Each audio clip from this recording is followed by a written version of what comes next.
I'm going to look at the way that you create a new quiz in Canvas. This is fairly easy to do once you know where to go. You go over here once you're inside your course to the left hand side and click on the quizzes button.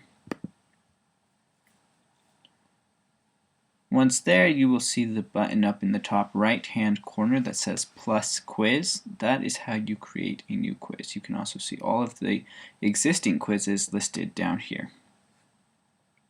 Just hit the plus quiz button, and then you have a quiz here. You can give your quiz a name.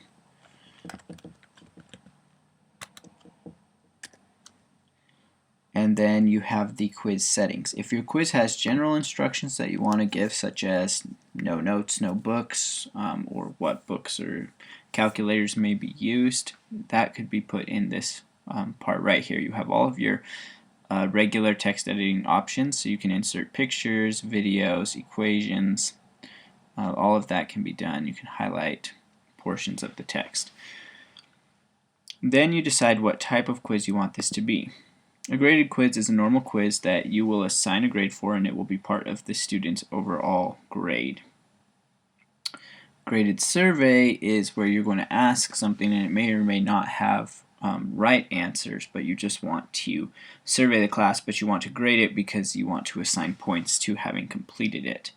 And an ungraded survey is just where you would be asking the for information, and the students wouldn't have any points assigned to that particular quiz. Practice quiz isn't graded, it's just for students to take to see how they would do on a real quiz normally, or if you just want to give them some extra practice. And then you decide on the assignment group. Currently we just have one called assignments. Under the assignments tab we could have created other groups.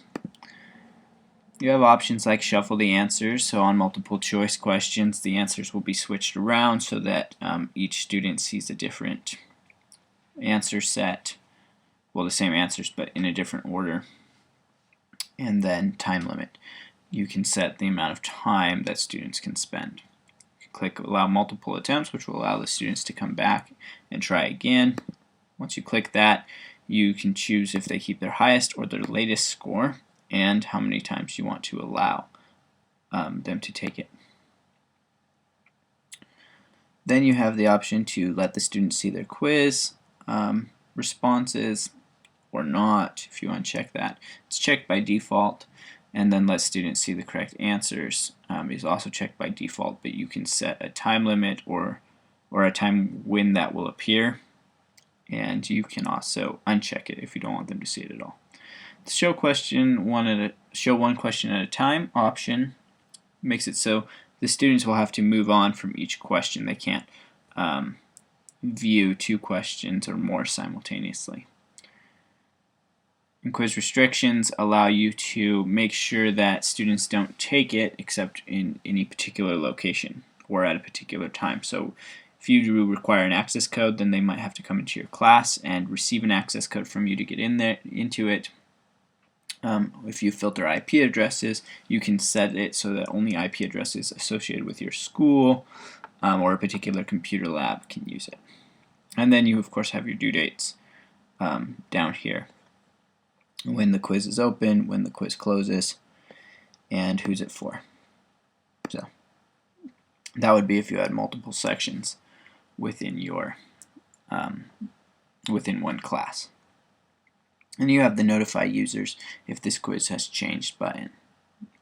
That's just if you click that, then when you go in and make edits, the students who've taken the quiz or are going to take the quiz will be notified that there's been changes to it.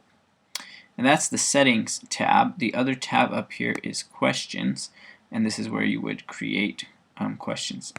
You could have created question banks, in which case you could click find questions. You'd be able to find the questions that you've created either in question banks or all of your questions under unfiled. You can create a new question group, depending on how you want that to go. A new question group would be questions that all go together. If your quiz covers multiple units, you probably want to create a new question group. But if it's all one thing, you can just create a new question. Once you do that, you can select the type of question that you want it to be.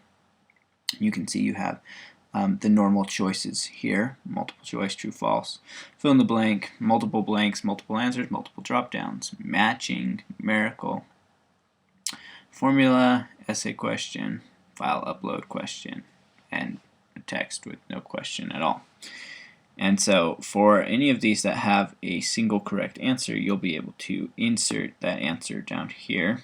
You can see that they've anticipated 4 answers, but you can delete those as you need to or add them. So you might also need to. Then you click this arrow to choose which one will be the correct answer. So you can select that, and then down here you can put in feedback for each answer if the student chooses that. This is great for on-the-spot remediation. If you've allowed the students to see their answers and you put in explanations of why an answer is right or wrong, that allows them to understand immediately after they've taken the quiz. You assign points up here according to the point value that you've determined, and then you want to make sure that you publish it after you're all done. And that is how you make a quiz in Canvas.